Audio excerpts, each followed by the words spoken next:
Rivian has spent the better part of the last decade showing us what it thinks a proper, adventurous electric vehicle should look like. They called it the R1. And just 2.5 years ago, Rivian unveiled what would be the next step, the Rivian R2. And I think this might be the most important electric crossover since the Tesla Model Y. You see, the Tesla Model Y has taken the world by storm, now up there with the best-selling cars on the planet. Tesla started with premium lower volume cars and finally brought more affordable ones to the masses. Now there are a lot of people that don't want a Tesla for various reasons, and Rivian did come out at first with its premium R1 vehicles, and now this R2 fits a much more affordable and approachable price point. It starts under $50,000, it has up to 345 miles of range, and it features a roll-down rear window just like the old school 4Runner. A lot more people care about this than you think. But is it a true rugged adventurer, or is it just a Tesla Model Y wearing hiking boots? A lot of people would be happy with just that. Either way, we're gonna find out together. Let's jump into the Rivian R2.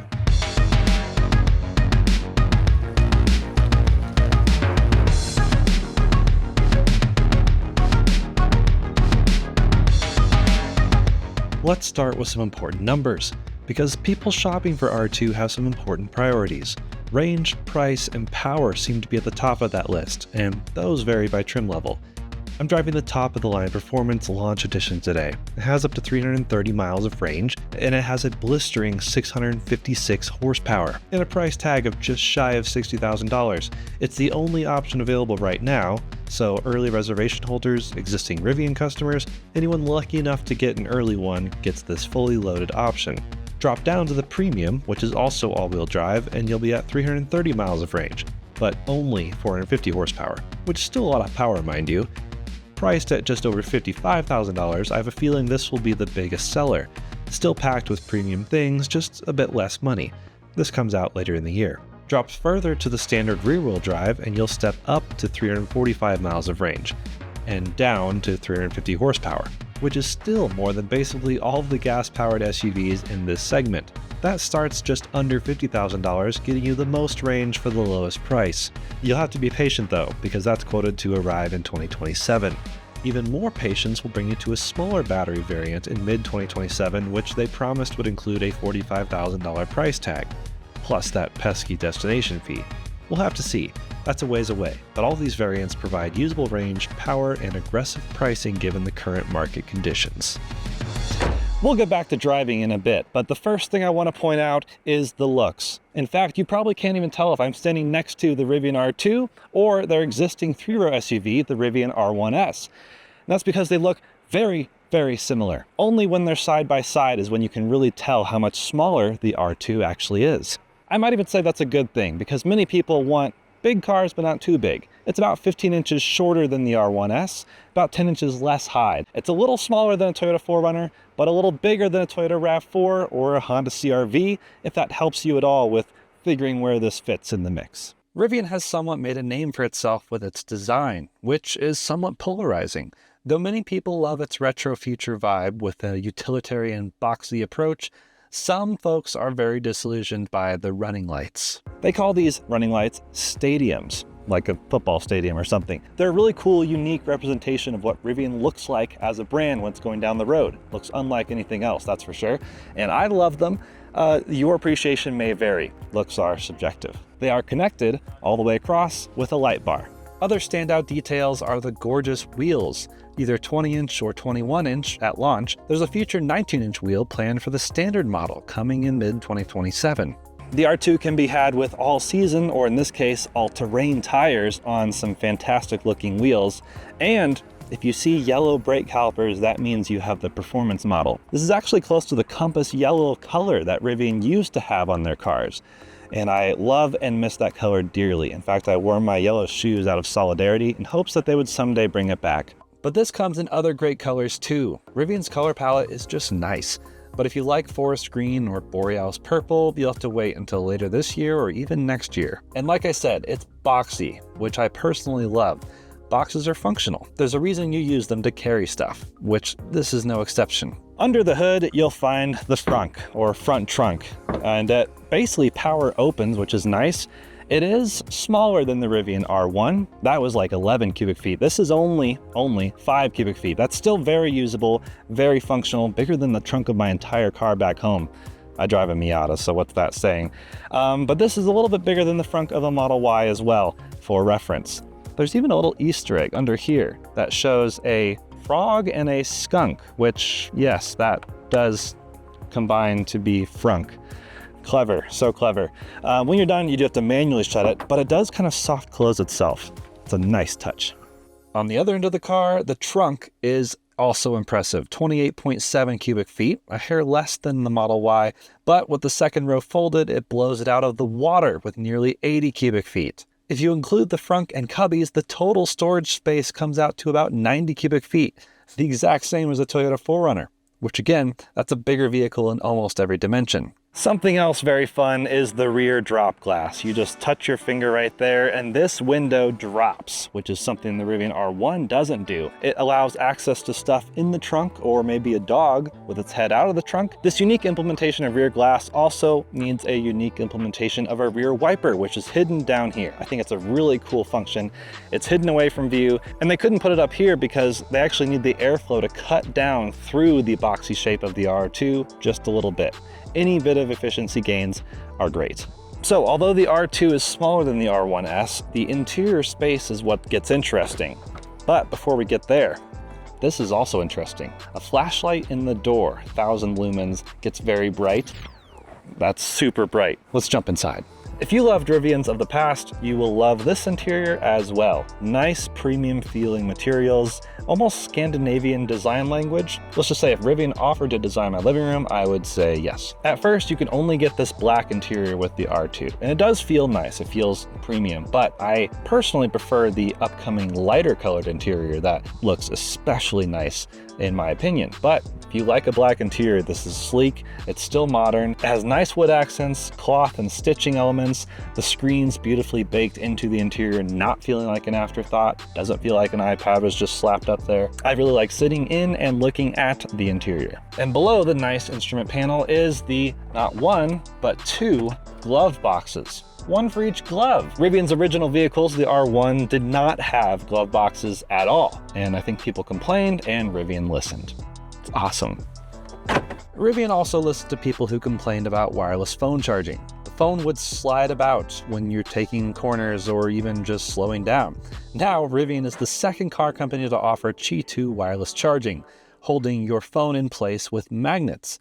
Brilliant. The screen in the middle is technically smaller than the R1, but actually has a bit more pixel density, so it can fit more on the screen. The software is super nice, super responsive. There is no Apple CarPlay or Android Auto, which might be a disappointment for some people, but if everything's built in, such as Apple Music, Spotify, Bluetooth, a really fantastic navigation system with EV route planning, with all those things in there, I don't think there's much to miss by not having phone projection. It's very easy to adjust any and all vehicle settings, and bonus, the animations are gorgeous, actually done with Unreal Engine, the same graphics engine responsible for Fortnite. Any Fortnite fans out there? Or is it just me? Okay, just me. Beyond these cool animations, you'll also find features like camp mode and dog mode or pet mode. Lucid, Tesla, Rivian, all of them have camp and climate modes that keep the climate on and keep your pet safe and keep you comfortable when you're camping. Hopefully all those features come to an update very soon. Rivian has been really good in the past about bringing constant updates to improve the software and everything else, so I have high hopes for the R2 as well. The vents are controlled by the screen too, which is less convenient than just grabbing a knob, but also lets you save vent settings for each driver, which is more convenient than I expected. There's more water bottle space in the door, done by moving the speakers elsewhere, and a glasses holder in the door as well, both requests by Rivian customers. Rivian listened. The steering wheel controls are also a very interesting, unique implementation. There are these big haptic wheels, or haptic halos as Rivian calls them. What they are is like a metal scroll wheel on a motor that you interact with, and they'll do kind of different things dynamically, such as controlling your music or changing what you see on the driver display in front of you. Yes, this has a great driver display, by the way. You can brag about that to your Model Y friends. And you can adjust the fan and then tap over and adjust the temperature and then tap over and adjust your autonomy. I do think it's one of those things where you'll have to sit and spend a couple minutes to really learn it, but once you do, it becomes second nature. not unlike a digital crown on an Apple Watch, for example. It becomes pretty simple and intuitive. The front seats themselves, as they are, very comfortable. They're heated and ventilated if you get the premium tiers that we have here. The headrest could be softer, but they're fine. This is still a premium place to be.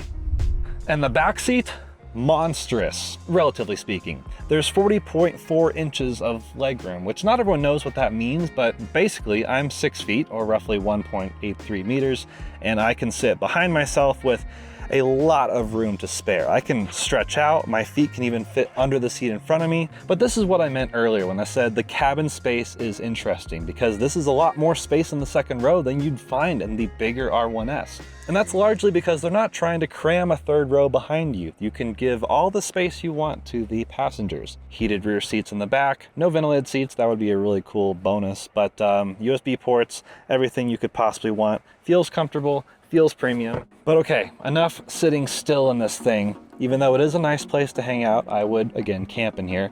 Let's go put that 656 horsepower to the test.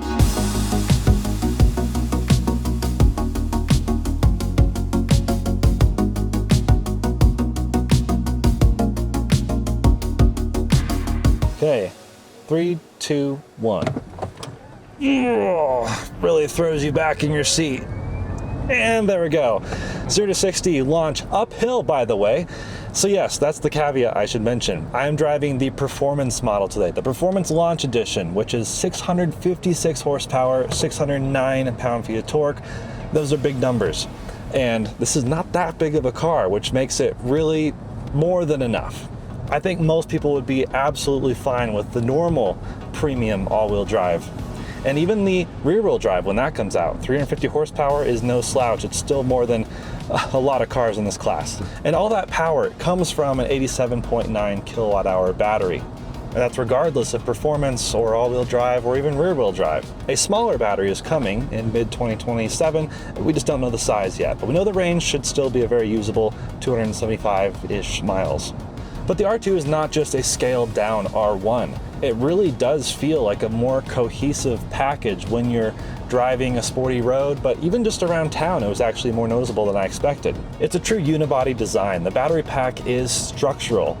And the battery obviously lowers your center of gravity, so you feel a bit more planted around the corners. Now, these are no street sport tires. These are still all seasons. I am losing a little bit of grip if I'm hitting a corner too hard, but I think the way most people would drive this, more than enough power, more than enough capability, and more than enough smiles. I'd say smiles per gallon, but A, that's cheesy, and B, this doesn't take gallons of anything. And one other thing the performance package adds to the R2 is the adaptive suspension. So it has 3 different ride settings back in all-purpose mode. You can go moderate, soft, or firm. They don't make a dramatic difference, but they do help dial it into exactly how you want it to feel. And those who are coming from perhaps a bit more of a luxury brand like a BMW might appreciate the fact that the rear motor does have a bit more of the power bias compared to the front. So it is ever so slightly rear-wheel drive biased. And when you're in conserve mode, which makes it as efficient as possible, it will actually disconnect the front motor, making this rear-wheel drive, which is the opposite of how the R1 did it. Regenerative braking is really strong. Off throttle, it'll bring you to a complete stop with true one-pedal driving. You can dial it back to standard or low, but as far as I know, there's not a way to turn it fully off. The R2 also has sway bars, anti-roll bars, which the R1 didn't really have. With their suspension system, it kind of had almost like a fake but very effective version of that. This does have real, fairly bulky sway bars that will keep you relatively planted in the corners, but it still does have some body roll. And now that Rivian has rolled out its universal hands-free platform, if you have the Autonomy Plus package, you can throw that on anytime you have a marked lane, which I think in the US means 3.5 million miles of roads. And that lets you sit here, hands-free, and enjoy the ride.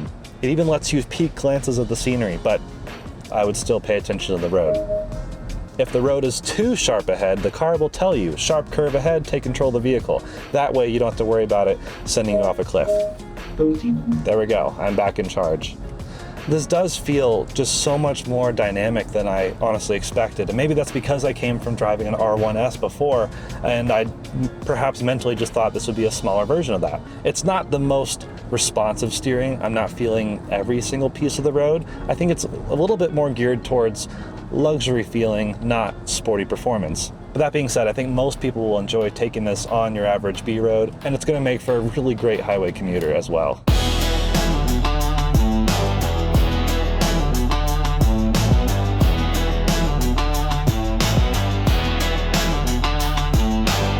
So the R2 has plenty of on-road prowess, but not at the expense of some off-road chops. Rivian, of course, is built on their adventure branding, and this car wants to continue that legacy. So as you can expect, you can easily take it into the woods on some aspen leaf-peeping adventures. Maybe not rock crawling in Moab per se, but it still has plenty of capability. I'd say punching at or above its class in many ways. Ground clearance for one, 9.6 inches is already on the podium as far as all of its competitors in the space. I mean, the only things touching close to that are TRD Pro from Toyota or some of the Subaru Wilderness models that try to get there and they barely match it. And of course, being all-wheel drive, at least at launch, the R2 has all that all-wheel drive capability you really need for most roads. You'll probably benefit from throwing it into some of the off-road modes such as all-terrain, soft sand, or rally, and those will disable the proximity sensors, which at the moment would be yelling at me if I was on the on-road modes, and they dial in some of the tuning, especially with the throttle control, regen, suspension. All of those are nice and malleable for whatever situation you find yourself in. As we approach a stream, it's worth noting water fording is limited to about half a meter, which is just a little under 20 inches. So maybe don't go swimming. And those wanting to off-road, perhaps more than average, will probably benefit from having these 20-inch wheels with the all-terrain tires. Honestly, the 19-inch ones coming later on the standard models might be even better, but you can always buy those later if you want. And Rivian has their fantastic cameras, which not only help with the driver assistance, but also help you as sort of trail assistance. You can see where you're going, you can see what's around you. You can even tap the screen to look closer at the wheels, just to really properly place yourself and find your line through your trail excursions. And while there are no locking differentials, there's still a lot you can do with the brake-based vectoring and just electric motors in general. They're so responsive and so fast to react to the situation that I think it's going to take a lot to get this thing truly properly stuck. And all of the gauges are another really fun little piece of Rivian's great looking software. I can see my compass heading, my elevation, I can see the pitch and roll factors, my tire PSI, motor temperatures front and rear. You can even see the power split between the front and rear motors. Also, my perspective from the passenger seat highlights how the suspension dampening is really properly done. It's surprisingly comfortable, honestly, regardless of firm or soft. It's pretty compliant. I'm not really pogoing like crazy after every bump. And for those worried, if you do actually use the entire 9.6 inches of ground clearance, the battery pack is protected from the bottom. It can actually take the weight of the Rivian from like ride height. So if you do land yourself on a rock, don't worry, it's all going to be okay. So this may not be able to do every single trail in Moab, but it could still do a lot in Moab, and I might even say fit right at home. So in a world of what feels like hundreds of crossovers to choose from, should you choose this, or should you pick one of the safe alternatives? My initial impressions, I think this might be worth it. It feels premium, it drives premium, and it looks premium. Although yes, I know, looks are subjective, but this doesn't feel like a Model Y in an OtterBox case. It truly feels like its own thing, and it truly feels like Rivian. You can, of course, check out KBB for a fair purchase price for this or its host of competitors. Let me know what you guys think of this versus a 4Runner or the Tesla Model Y. There are a lot of things to choose from, like I said, hundreds. Early adopters, of course, get the cool factor, being one of the first ones to get a car that the world's been looking forward to for over 2 years. But there are some reasons to wait too, potentially, depending on what you value, such as a light color interior, or the more advanced autonomy options like LiDAR and the more powerful computer that will allow you to have, in theory, hands-off, eyes-off driving. And they may even bring out more colors. They might even bring Compass Yellow back. We'll see. I'm crossing my fingers and my toes. I would love that color. Until then, Thanks for watching. We may never get Compass Yellow, but at least we have the R2 finally, and I'm really, really stoked about it, if you couldn't tell. Bonus tip on the sound system. It's not amazing out of the box, but if you turn off immersive audio and add a bit of an EQ that looks like this, it will sound quite good. Hopefully Rivian improves the out-of-box experience with an update. Oh, and the USB-C port charging speed is a little slow. Man, there's so much info to cram in such a little time. Comment Compass Yellow if you made it this far.